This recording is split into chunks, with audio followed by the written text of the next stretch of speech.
Godzilla X Kong new trailer దాదాపు ఒక 6-7 months వచ్చినప్పటి నుంచి ఒక అంటే అవెంజర్స్ ఫ్యాన్స్ లేకపోతే మార్వెల్ ఫ్యాన్స్ డీసీ ఫ్యాన్స్ అట్లా యూనివర్స్ ఎంజాయ్ చేసే వాళ్ళకి కాంగ్ ఒక సిరీస్ అండ్ గాడ్జిల్లా ఒక సిరీస్ ఉంది. రీసెంట్ గా చైనా వాళ్ళు రెగ్యులర్ గా చేసే జపనీస్ మనం చిన్నప్పుడు సాహసమాత్ర సాగర్ గాడ్జిల్లా ఇట్లాంటి సినిమాలు ఆ పర్ఫెక్ట్ లో రెగ్యులర్ గా గాడ్జిల్లాకి సంబంధం లేకుండా గాడ్జిల్లా -1 కి దాదాపు ఒక 4 ఆస్కార్ అవార్డులు రావడం జరిగింది. That was very interesting. అయితే ఆ ప్రొడక్షన్ సంబంధం లేదు కానీ ఎప్పుడైతే వార్నర్ బ్రదర్స్ అండ్ లెజెండరీ వాళ్ళు తీసారో వాళ్ళు ఇండివిజువల్ గా కాంగ్ సిరీస్ ని డెవలప్ చేస్తూ స్కల్ ఐలాండ్ ఎలా పైకి వచ్చింది, at the same time Godzilla series విడివిడిగా Godzilla king of all Titans కానీ లేకపోతే ఫస్ట్ టైం గాడ్జిల్లా కాంగ్ ఎదురుపడ్డప్పుడు ఉన్నటువంటి ద మూవీ ఏదైతే ఉందో ఆ ప్యాటర్న్ వాళ్ళు తీసుకున్నటువంటి సబ్జెక్టు వాజ్ అమేజింగ్. సో ఇది దీనికి ఒక పర్టికులర్ ఫ్యాన్ బేస్ ఉన్నారనమాట. అయితే ఇప్పుడు ఈ ఫిలిం ఇవాళ రిలీజ్ అయిన ఒక ఇంట్రెస్టింగ్ లో హైయెస్ట్ స్క్రీన్స్ ఇండియాలో కూడా ఇవ్వడం జరిగింది. English, Hindi, Telugu 3D and 2D లో నిజంగా వర్త్ టు వాచ్. సో ఆ సినిమా రివ్యూ మనం ఈ వీడియోలో మాట్లాడబోతున్నాం. Welcome back. మనం చాలా రోజులైంది మనము ఫిల్మ్ రివ్యూస్ చేసుకున్నాం మన ఛానల్లో. ఈ కింద డిస్క్రిప్షన్ లో రీసెంట్ గా అంటే లేటెస్ట్ ఆ సిరీస్ లో భాగంగా వచ్చినటువంటి కాంగ్ స్కల్ ఐలాండ్ ఏదైతే యానిమీ సిరీస్ నెట్ఫ్లిక్స్ ఉందో దాని గురించి నేను వేరే ఛానల్లో చెప్పడం జరిగింది. ఆ ఛానల్లో అసలు వాట్ ఈజ్ కాంగ్ యొక్క నేపథ్యం ఏంటని బాగా మాట్లాడాను. మళ్ళీ అది చెప్పి మిమ్మల్ని ఈ వీడియోలో బోరుగొట్టి తెలుసుకోలేదు.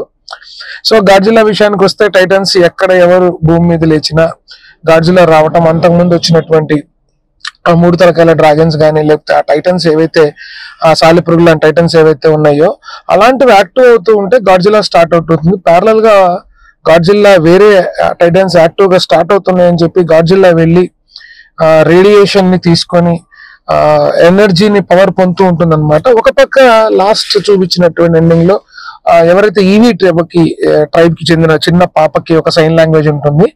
ఆ పాప ఓన్లీ కాంగ్ తోనే మాట్లాడుతూ ఉంటుంది అనమాట. సో విత్ సైన్ లాంగ్వేజ్ లో.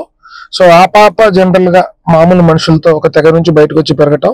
కాంగ్ అండర్ వరల్డ్ కి వెళ్ళినప్పుడు దట్ వాజ్ వెరీ ఇంట్రెస్టింగ్ అనేది అంతకుముందు చూసిన విజువల్స్ లో. అంటే మీకు కరెక్ట్ చెప్పాలంటే ఒక బ్లాక్ ప్యాంథర్ లేదా ఒక ఆక్వామెన్ లో ఒక వరల్డ్ క్రియేట్ చేసినటువంటి విజువల్ ఏవైతే ఉందో ఆ విజువల్ ని చాలా బాగా రిప్రజెంట్ చేశారు. అయితే ఇప్పుడు ఆ విజువల్స్ నెక్స్ట్ లెవెల్ ఉంటాయి.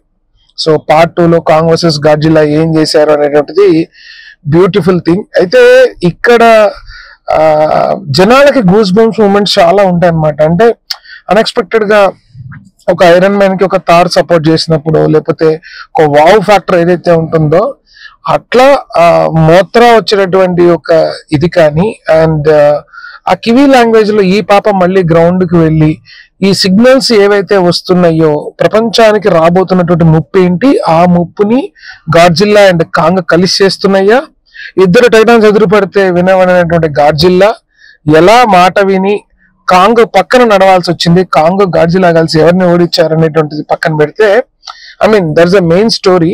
కానీ దీంట్లో చాలా బాగా అంటే వెస్ట్రన్ స్క్రీన్ ప్లే ఫార్మాట్ లో మెయిన్ విలన్ ఏదైతే ఉన్నారో ఆ మెయిన్ విలన్ ని దాచినటువంటి విధానం అంటే మనకు ట్రైలర్ లో చూపిస్తున్న ఇంతకుముందు మీరు ఊహించినటువంటి ఒక వెన్నుపూస లాంటి ఒక చండ్రకోళ్ళ లాంటిది ఒకటి పట్టుకోండి, రెడ్ కలర్ ఏప్ కాంగ్ కి పోటీగా ఉండే ఏదైతే విలన్ ఉందో అది మేజర్ విలన్ కాదు. సో స్పాయిలర్ ఇస్తున్నాను.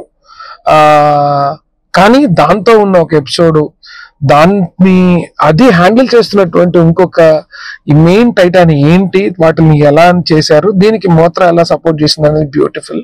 So really worth to watch Godzilla versus Kong. 3 aspects లో ఒకటి స్టోరీ. అంటే ఏప్స్ ప్రపంచంలోకి వచ్చినప్పుడు KGF సినిమా కనిపిస్తుంది మీకు జంతువుల మధ్యలో. అందులో ఈ మధ్య ప్లానెట్ ఆఫ్ ది ఏప్స్ కూడా విపరీతంగా క్రేజ్ ఉంది. నెక్స్ట్ మంత్ అది రిలీజ్ అవబోతుంది. వరల్డ్ వైడ్ గా దానికంటూ ఒక సపరేట్ ఫ్యాన్ బేస్ ఉన్నారు. సో కాంగ్ కి సపరేట్ కొన్ని ఎపిసోడ్స్ ఉన్నాయి.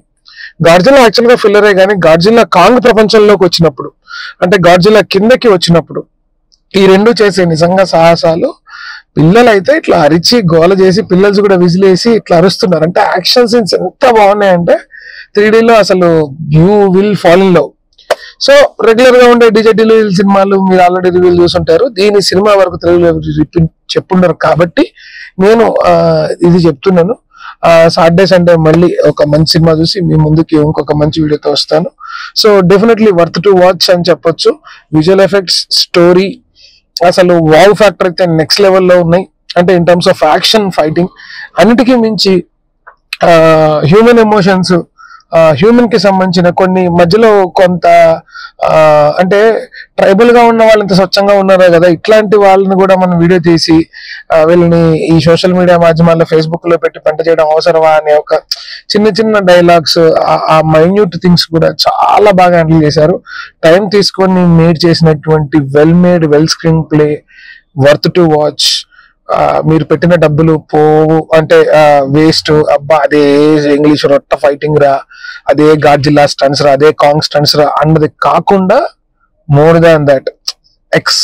So Godzilla X Kong the final world ఇట్లా అన్నారు కానీ గాడ్జిల్లా వర్సెస్ అని చెప్పొచ్చు. So beautiful.